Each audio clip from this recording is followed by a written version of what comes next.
Bonjour, bienvenue dans cette nouvelle vidéo consacrée à la mise en forme de vos rapports ou mémoires. Nous le savons tous, une bonne mise en page est essentielle pour une belle présentation de notre travail et favorise une bonne appréciation du document par le jury de soutenance.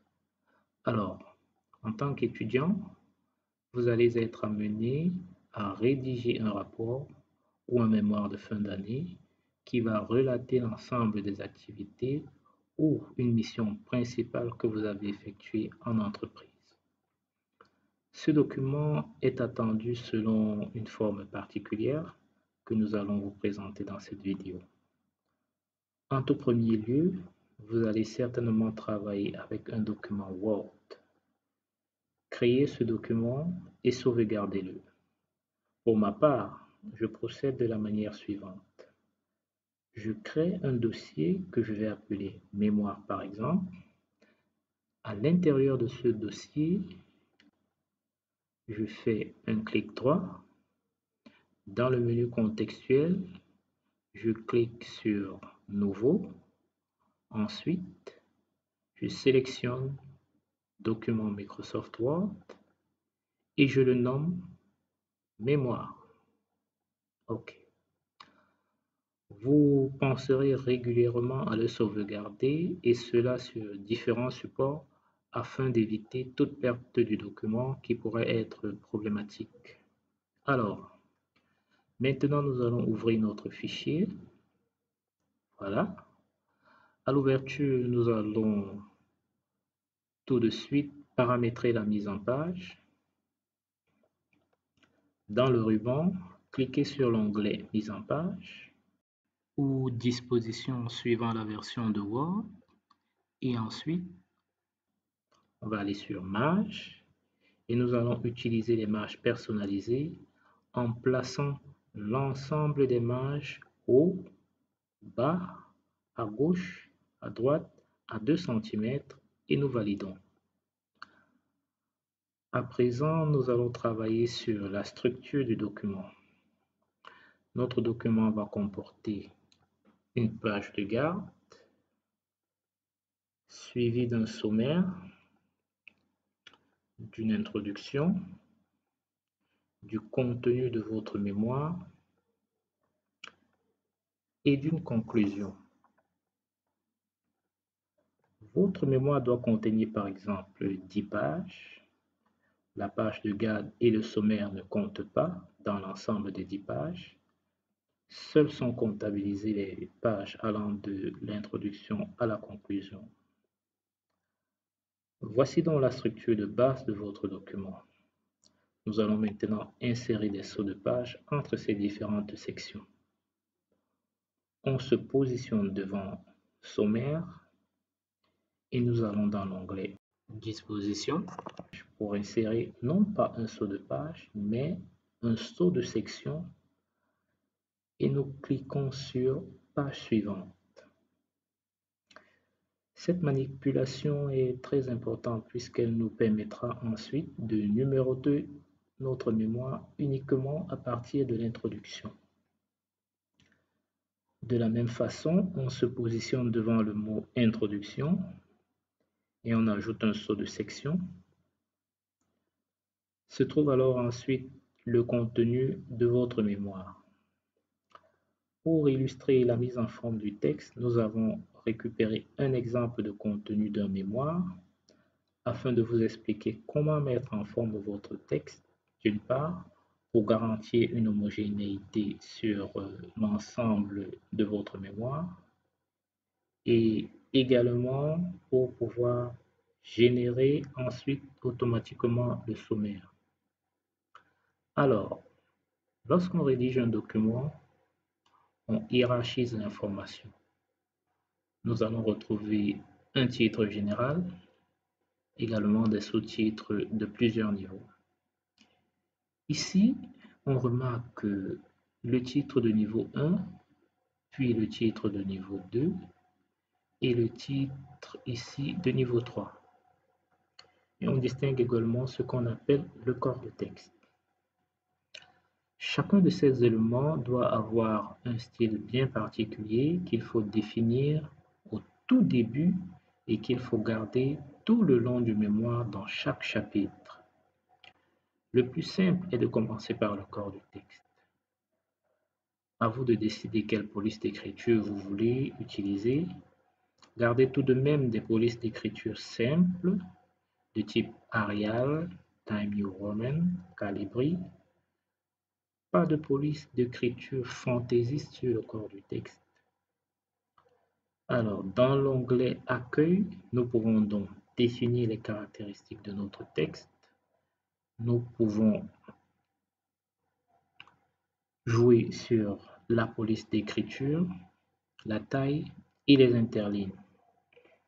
Notez qu'il est obligatoire de toujours justifier le corps du texte. En tant qu'étudiant, vous avez souvent tendance à écrire gros en vous disant que cela prendra plus de place. Cette technique n'est pas réellement intéressante puisqu'elle est extrêmement visible pour le jury et le correcteur. Préférez une taille d'écriture plus standard et jouez à ce moment-là sur les interlignes. Une fois donc que vous avez défini le corps de texte, nous allons le définir en tant que style par défaut. Le paragraphe a été sélectionné et nous allons venir dans la galerie des styles et cliquer sur Créer un nouveau style. À partir de la mise en forme du texte sélectionné, vous allez le nommer par exemple mémoire corps du texte et vous validez. L'avantage maintenant, c'est que dès que vous allez écrire un élément dans votre mémoire, vous n'aurez qu'à appliquer ce style mémoire-corps de texte pour que l'ensemble de la police d'écriture s'applique et nous allons faire ça pour l'ensemble de l'article. Et pour cela, on peut appuyer sur CTRL A pour sélectionner tout le texte et appliquer ce style-là. Comme je le disais, ça permet de garder l'homogénéité des styles d'écriture. Et de la même façon, nous allons faire la même chose pour les titres de niveau 1, de niveau 2 et de niveau 3. Vous sélectionnez votre titre principal et vous le mettez en forme de la façon dont vous voulez en ajoutant potentiellement des bordures.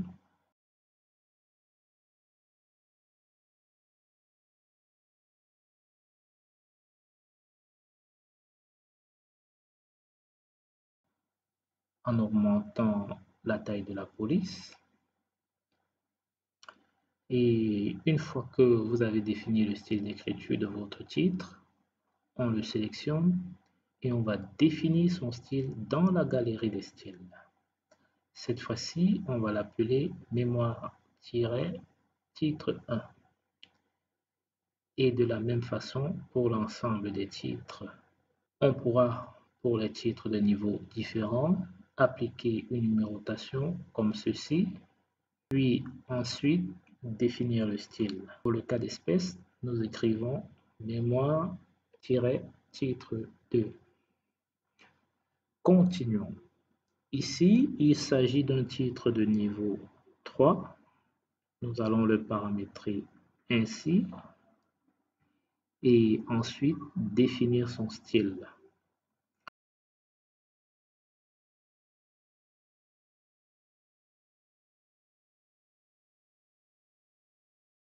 Par la suite, nous avons le chapitre 2 qui est un titre de niveau 1. Nous le définissons et de la même façon pour l'ensemble des autres titres.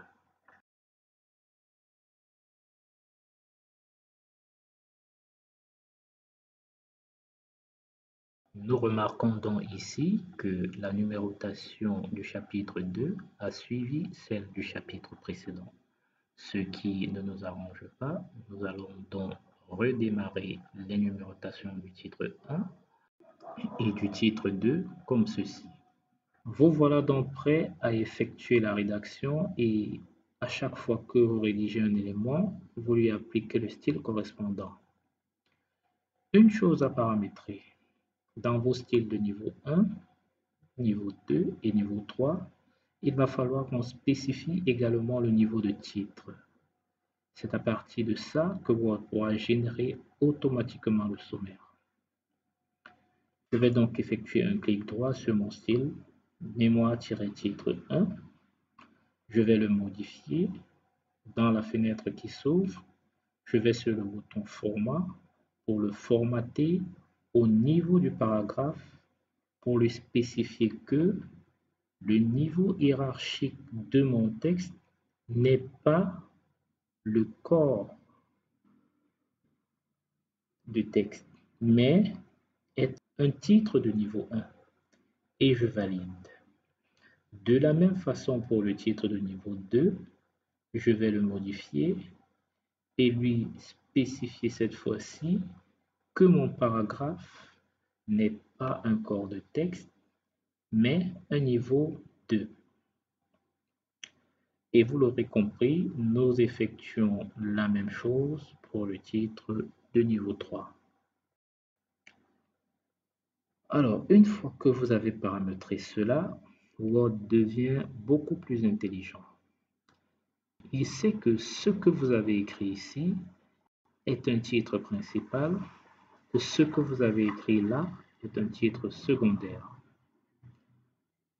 Nous allons rajouter le titre de niveau 1 à l'introduction, le titre de niveau 1 à la conclusion,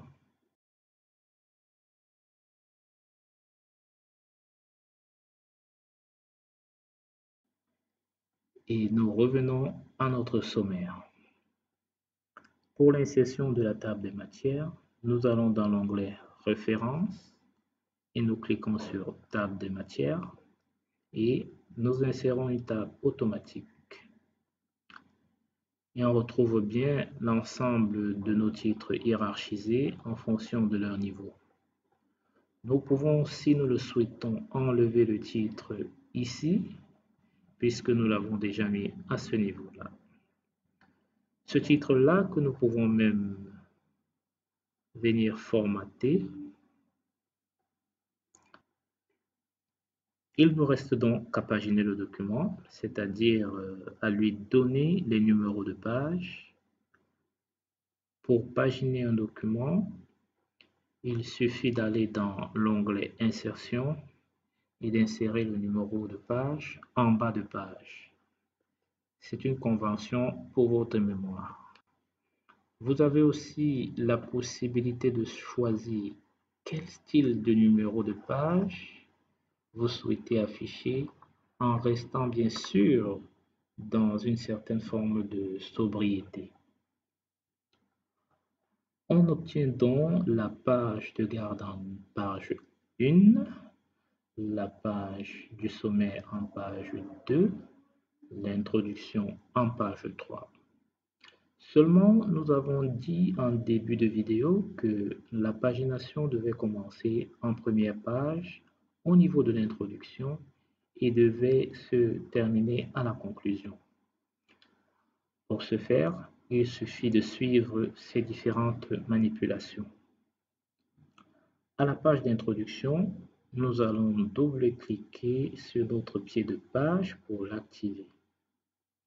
Ensuite, dans l'onglet Outils, en tête et pied de page, nous allons délier en cliquant sur le bouton lié au précédent le pied de page d'introduction au pied de page du précédent. On désactive. À partir de là, je peux retourner sur la page du sommaire et supprimer mon pied de page. Le problème restant, c'est qu'au niveau de mon introduction, la pagination démarre en page numéro 3. Nous allons donc aller toujours dans l'onglet Création d'outils en tête et pied de page, paramétrer notre numéro de page en cliquant sur Format de numéro de page en lui disant de commencer à partir de la page 1. Et à ce moment-là, la page d'introduction sera la page numéro 1 et mon premier chapitre démarrera à la page numéro 2. La pagination de mon sommaire a donc changé. Il faut donc mettre à jour les champs en réalisant un clic droit sur votre sommaire et en mettant à jour les numéros de page.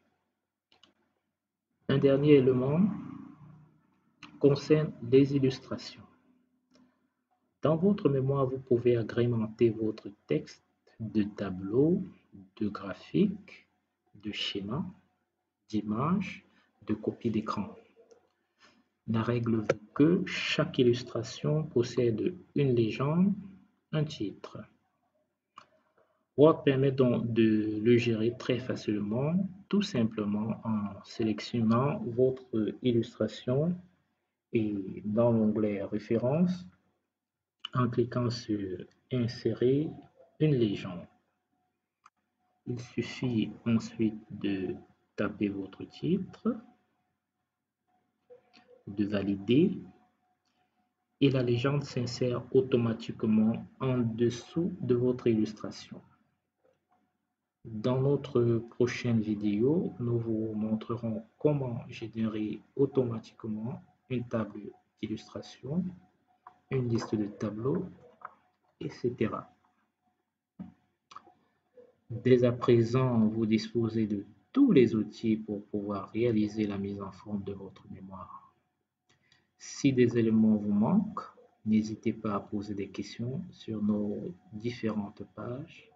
Merci et à très bientôt.